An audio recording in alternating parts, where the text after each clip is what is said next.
If you guys have been watching my channel for a decent amount of time now, you would know that less than a year ago, I was making $19 an hour. Now, today, as of a few weeks ago, I signed a job offer that pays right around $120,000 a year. And before anyone watches this video and thinks I'm going to tell you guys how to get rich quick and give you guys random BS stories, I want to start with a little bit of context because that's definitely not what this video is going to be. First, I know this kind of jump is extremely difficult and it's definitely not something that everyone can easily replicate. Everyone's career path is different, every industry works a little differently, and truthfully, in my opinion, timing and luck play a huge role into almost everyone's success story, whether people are willing to admit it or not. So this video isn't meant to be some type of blueprint where if you follow these steps, you're going to suddenly double and triple your income overnight. But I do believe that there were a few things I did over the past years that helped me create certain opportunities that led to this type of financial jump. And those things are very much within your control if you're watching this video. Now, for a little bit of background about myself, if you've never watched my videos before, I'm 26 years old and I graduated college about 4 years ago at the age of 22 with a computer science degree. Now, I didn't go to any fancy college. I didn't go to any crazy university. I literally went to a small local college in Florida that was offering a computer science degree online. And the reason I took that is because I was able to go to school online and also work full time at the same time. Now, the funny part is about my computer science degree is I actually hate coding.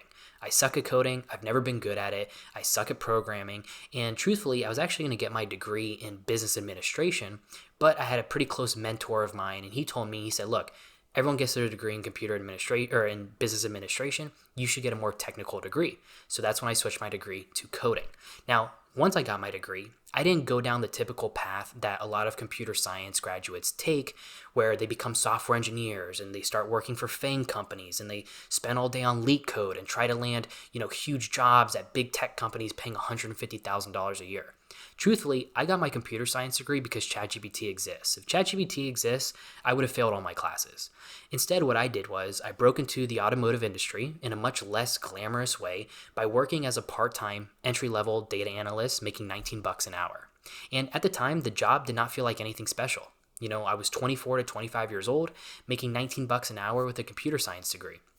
And I remember I would watch YouTube videos of all these guys who are 20, making 100, 150, maybe even $200,000 a year. And I felt really behind, especially a lot of my cousins. My cousins are in the programming space and they make great money. And I was always the one with a computer science degree making $19 an hour, right? And I felt like a loser. And I just saw this entry-level job as a way to get my foot in the door somewhere and start building some experience.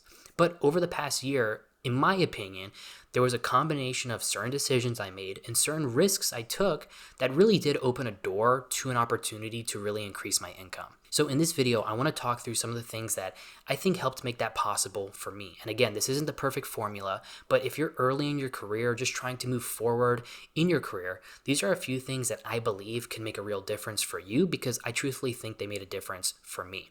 So the first thing, in my opinion, that really helped me move forward in my career was just getting my foot in the door with an entry-level job. Look, the reality is, if you're trying to break into the data analytics field, a lot of people right out of college won't accept a $19 an hour job offer. And I accepted that job offer 2 years after I got out of college when I was 24.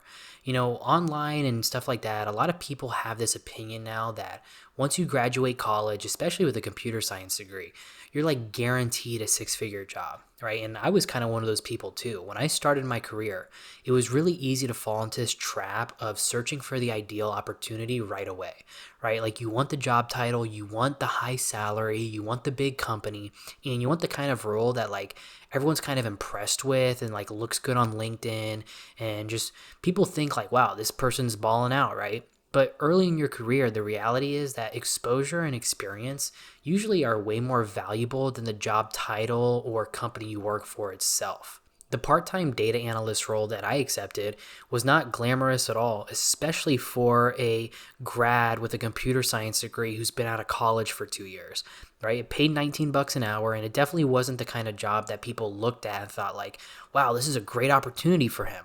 But at the time, it just kind of felt like a good starting point. But what that part-time job did give me was something a lot more important than the paycheck, right? It got me inside that corporate environment. And while, let's be honest, like corporate environments aren't anything special, right? A bunch of adults really have no idea what they're doing and they're all kind of idiots. But the good thing is it puts you around people who are already have been working in the industry for 20 to 30 years. And it exposes you to real business problems. And it gives you a chance to see like, oh, this is actually how billion-dollar companies use data in the real world. And once you're inside, you start learning things that you'll probably never learn from the outside. Like you have to be in it to actually learn it. You start understanding how teams work and how decisions get made and what skills actually matter in practice on the job. Also, you start to learn where opportunities exist that you didn't even know about before. And a lot of people will spend years trying to land the perfect first role. I was definitely one of them, when in reality, the most important thing was just to get my foot in the door. Just get into a role before you start looking for the perfect role. Because once you're in that environment, even if you start at the bottom, like I always made a joke, like even if I could become a janitor at Google, I would do it. Because once you're in, even if you're at the bottom, you're so much closer to certain opportunities that are going to come later in life. So the first thing I highly recommend is you need to get your foot in the door. Even if it's not a glamorous job, it's definitely the first and best step. Now, the next thing that I really truly think helped me a lot in my career was working harder than the job actually requires. And this, nowadays online, this kind of gets looked at kind of bad, I would say, right? A lot of things online now are going to tell people like, only do your job description, never let a company take advantage of you, have work-life balance, never take on extra work, they don't pay you for that, blah, blah, blah. Here's my thing. If you want to actually move up and actually start making the big bucks, you have to work harder than your job description requires, right? I think this made a huge difference in my career. When you're early in your career, a lot of people treat their job like a checklist. Like, let me tell you guys, my part-time data analyst role was the easiest role you will ever have in your whole life. It was fully remote. It required one thing of me a week. I would literally put together an Excel spreadsheet for leadership and send it off. I literally probably worked 5 hours a week out of my 40-hour work week. It was mind-numbingly easy. Now, here's the thing. When I worked those 5 hours, the rest of the 35 hours, did I go play Call of Duty? Did I go sit in the pool at my parents' house? No. What I did was I went above and beyond in my role, and I did this all without being a kiss ass to management, because my mindset was I'm going to say yes to anything that comes my way, and if nothing comes my way, I'm going to reach out until something falls into my lap. And it made me realize really quickly that people who move forward fast in their careers are usually the ones who go above and beyond and who are the go-getters. Whenever something came up at work, whether it was a new project, a problem that needed help solving, or just a task that wasn't really assigned to anyone, like it was a general task that needed to get done, I was always the first person who stepped in, who told management I'll help them do it, who told, level 1, level 2 analysts, I got their back, I'll help them. And like people literally like looked at me like I was weird, because it's like, why is this kid who's making $19 an hour trying to take on all this responsibility? And the reason I was doing it was because by doing all of that and having that mindset, it does two things. The first thing it does is it gives you exposure to a lot more parts of the business, right? Instead of only seeing the small little slice of work that your job title covers, you start learning how different teams operate and what kinds of problems the company's actually trying to solve, and where you can actually fit yourself in and help and add value. And secondly, people start recognizing you as someone who takes initiative and is willing to say yes to anything they throw your way, right? Managers and coworkers notice when someone consistently volunteers to help, takes responsibility for things, and follows through on what they say they're going to do. And over time, that really builds trust with leadership in your company. And once people start to trust you, they're much more likely to think of you first when it comes to promotions and bigger opportunities. And part of that does mean being a go-getter and going above and beyond your job description, right? Like, let's be honest, there's not a lot of people out there who would make $19 an hour and take on level 2 analyst tasks. but I was the person who was willing to do that. I made a habit of asking questions whenever I was around people who knew more than I did, and not in a way that slowed everyone down, but just in a way that showed I genuinely wanted to understand what was going on. And a lot of people hesitate to do this type of stuff because they're worried about being annoying or looking inexperienced, but I don't really care about that, right? The truth is, I want to learn as much as I can so I can grow as fast as I can. And when you combine that type of curiosity with a willingness to take on more work and go above and beyond your job description and say yes to new opportunities and say yes to new projects, even if it's way above your pay grade, you end up learning much faster than someone who only stays inside that narrow boundary of their role. Funny story actually, when I was part-time, the way I got my full-time role and the way I ended up working with my full-time team was because I actually reached out to the level 2 analyst on that team and I asked him straight up. I said, hey, I think the project you guys are working on looks cool. Can you take an hour and just show me what you're working on? And he was super cool. He's like, yeah. And after that hour conversation where he showed me everything he was working on, he's like, do you want to help our team like every Thursday? And I was like, sure, yeah, on my free time, I'll help you guys. And literally just that connection and conversation led to me getting promoted full-time on that team. So early in your career, that extra learning, go-getter, mentality and exposure, it can compound very quickly into new opportunities. And once again, you can do all of this without being like a kiss ass or like a gold star student like SpongeBob. Like you can literally just do all of this by just being a chill person and just asking for help and asking questions. Like people truly know your intention if you're just cool about it. Now, another thing that played a huge role in my career is relationships. And when I say relationships, I don't mean networking in the way people usually imagine it, right? A lot of people hear the word networking and they immediately picture like awkward conversations where you're trying to like sell yourself and you're trying to impress people and constantly talk about all your skills in order to get ahead of your peers. And that's not really how I approached it. The easiest form of networking, in my opinion, is literally being a good person. That is the sauce that I'm trying to tell you guys right now. Showing up on time, doing what you say you're going to do, being respectful to everyone on the team, and genuinely just being someone that people like being around. And it sounds super simple, but if you guys have worked in a corporate environment, you know there's a lot of assholes and rude and just bitter people in corporate offices. But so if you're just literally a good human, that is the easiest way to network yourself to everyone at your corporate office or in your job, because those things matter a lot more than people realize. When you're someone who is reliable and easy to work with, people really remember that. They remember the person who helped them when they needed something, or the person who was positive on a project when everyone else was kind of in a bad mood, or the person who just handled problems calmly and didn't really get stressed out and create more issues. And over time, those small interactions give you a really good reputation. And the interesting thing about careers is that a lot of opportunities don't actually come from applications. They come from the people you know, right? Like I think there's a saying where it's like, it's not about what you do, it's about who you know or something like that. Because if you guys think about it, like let's say someone you work with moves to a new company. They're going to remember you as the nice person who is always willing to help. They might be your next foot in at a new company.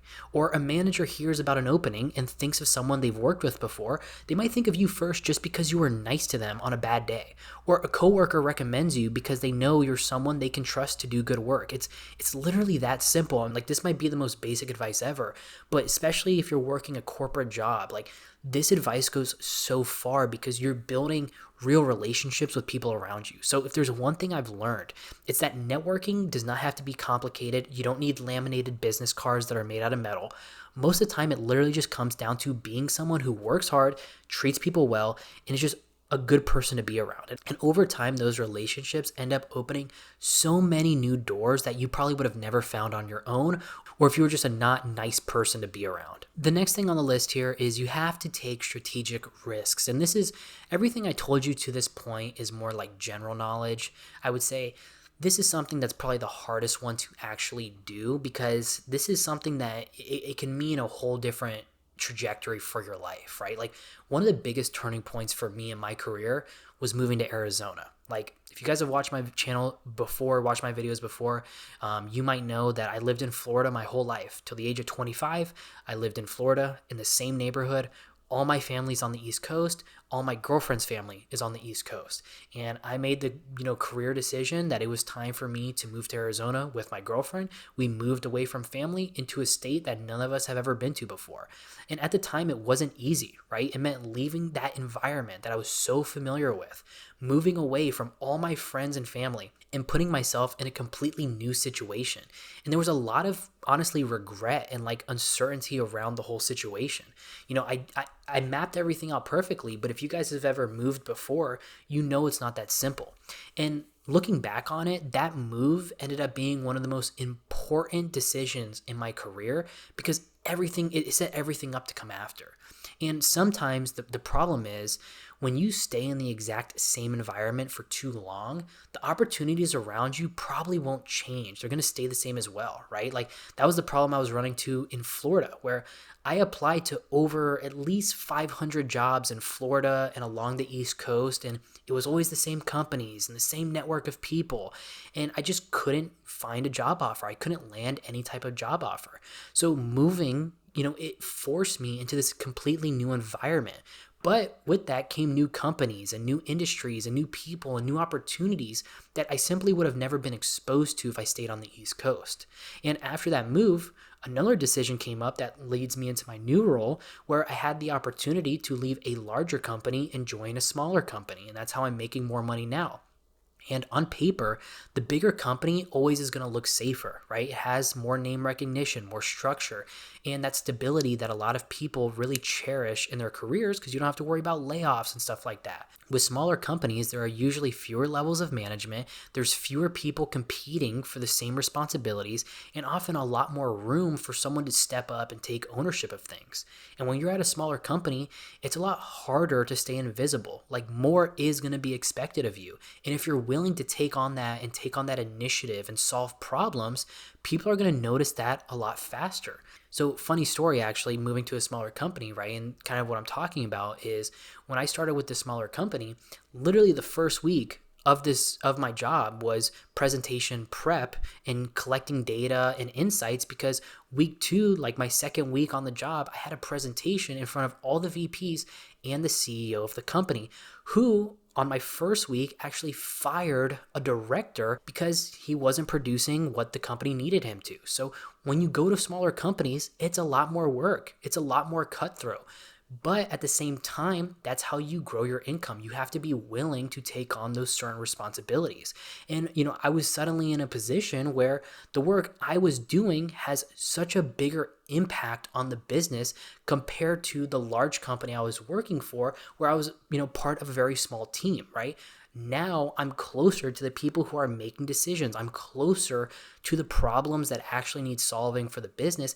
And I'm able to take on responsibilities now that might have taken me years to reach somewhere else. And you have to be willing to do that in your career. But a lot of people, truthfully, don't want to do that, right? Like, I'm not working at Google eating sushi on my lunch break. Like, I'm very much in the trenches trying to make this company more money and produce data insights that's going to help everyone. And if I don't produce good insights and data, I could very much be the next person being fired. And I say all that to say that both these two strategic moves I made, right? Moving to Arizona and leaving a bigger company for a smaller one, none of these are guaranteed to work out for me. Both came with a lot of uncertainty and anxiety. But sometimes career growth doesn't come from staying on the safe path, right? Sometimes it comes from putting yourself in a new environment where there's more room to grow. And for me, that chain reaction really started with those strategic decisions in the first place. So if you're struggling to find a job or go further in your career, it might be time to kind of audit your situation and really look if you need to make, certain risks or certain strategic decisions to put yourself forward. Now, the next thing that I think really helped me in my career too, and this might be a little bit of a controversial topic and I might lose some of you guys right now, but I think degrees, still matter a lot more than people think. And, in my experience, having a degree, it really does matter a lot. I paid, I think, $8,000 for my bachelor's degree. I don't have a master's, and it was from a very small college, right? I'm not saying you need to go $100,000 into student debt. Literally just getting a degree from a small college and just having that piece of paper that says so-and-so has their degree is going to make all the difference, right? And over the past few years, there's just been a huge wave of content online saying that college is useless and it's a scam and degrees don't matter anymore and that you can skip the whole system entirely. And look, to be fair, there are definitely people who have succeeded without a college degree. There's plenty of millionaires that don't have a college degree. There's plenty of people making six figures that don't have a college degree. That path 100% exists. But from what I've personally seen in the job market, especially in like data analytics, computer science, anything behind a computer, right? It's very different from what the internet suggests, right? A lot of companies still use degrees as a filtering mechanism. And it doesn't mean that someone with a degree is automatically better at the job, but when companies are reviewing hundreds of applications, having a degree often helps you get through that first layer of screening. I've had a lot of friends reach out to me asking, hey, can you help me get a job? One thing became obvious is like, man, it's so much harder when they don't have a degree. Where, I'll have a friend reach out to me who has a degree and he's like, hey, you want to help me look for jobs? And I'll straight up help him look for jobs. And it's way easier because like, okay, you have a degree, we can start applying for this, this, and this. And then I have buddies reach out to me who don't have degrees. And it's like, man, I try to help them as much as I can, but it's like, dude, even getting like a associates would help you, like something, right? And for me personally, my computer science degree helped open the door to that first opportunity as a data analyst. Like when I first got that role, they told me I need to have a bachelor's degree in order to be considered for this role, even though it was making $19 an hour, right? Like that's what I'm trying to say. And once I got that first role and started building that experience, that degree mattered less over time, but it played a role into getting that initial chance. So while a degree is not magic, right? It's not the ticket to success. It is, in my opinion, still a very useful tool depending on what industry you're trying to get into. And the last step that I want to talk about here is, this is more of a mental step, but man, you have to stay positive when you're trying to grow in your career. Like, I think this gets overlooked a lot when people talk about their careers, but it's simply just staying positive and continuing to move forward. A lot of us are progress oriented, where if we don't see progression within, I would say 3 to 6 months, we instantly think, we're not moving forward. We instantly think we're falling behind. And, the pressures of social media and the rising costs of living, they add all of that onto us. But man, you never know where you're going to be in the next 6 to 12 months. Like I don't even like thinking about 2027 yet. The reason I'm saying that is when I was making $19 an hour, I never woke up at any point thinking that within the next year, I'd be in a 6-figure salary role, like at all. Like if you told me 3 months ago that I would have this role, I would laugh at you, call you a liar, and think you're crazy, right? Like when I moved to Arizona, I literally moved here for a company that I believed I was going to retire with. And literally after a month of working in office, I accepted a new job offer for 6 figures. Literally, life can change so fast. Your career, your opportunities can change so fast that you should never be discouraged. As long as you are showing up every day and doing what you can to put yourself in situations where you're always learning, you're working hard, you're surrounding yourself with people who know more than you do, those small steps will compound pretty quickly if you ask me. And sometimes new career opportunities are going to show up when you least expect them. If you're in your early career and things feel slow, or you're trying to move forward in your current career and things feel slow, the biggest thing I'd say is do not get discouraged, because the truth is you really don't know where you're going to be in the next 6 months from now or a year from now. But things can change so quickly if you just put yourself in the right situations and you know that you're showing up every day and providing the most value that you can. So to sum this video up, looking back, the jump from $19 an hour to $120,000 a year didn't come from one single moment or one perfect decision, right? It was really a combination of small things that started stacking together over time. Getting my foot in the door with an entry-level role, making sure I had that degree because I knew that was going to be important in the industry I was choosing. Working harder than what the job description was, right? Going above and beyond my job description. Saying yes to any opportunity or project that came my way. Building relationships with people around me, just being a good person, being nice to everyone, because truthfully, that's hard to find nowadays. taking risks like moving to a new state or joining a smaller company, and just consistently trying to learn from people who knew more than I did. And none of those things felt life changing at the moment, right? At the time, they just felt like small decisions or, small little career choices I was making. But when you put enough of those together over time, they can eventually lead to opportunities that you would have never expected. And again, I want to emphasize that everyone's career path is going to be different. What worked for me might look completely different for someone else depending on their industry, their situation, and the opportunities around them. But if there's one thing that I've learned through my career journey and while I continue to grow, is that progress usually happens when you keep working hard and you put yourself in situations where you're consistently learning. So let me know in the comments where you're currently at in your career, and if you've ever experienced any moments where one opportunity suddenly changed the whole trajectory of your career. And if you enjoyed this video, I'd appreciate a subscription and a thumbs up, and I'll catch you guys in the next one. Have a good day.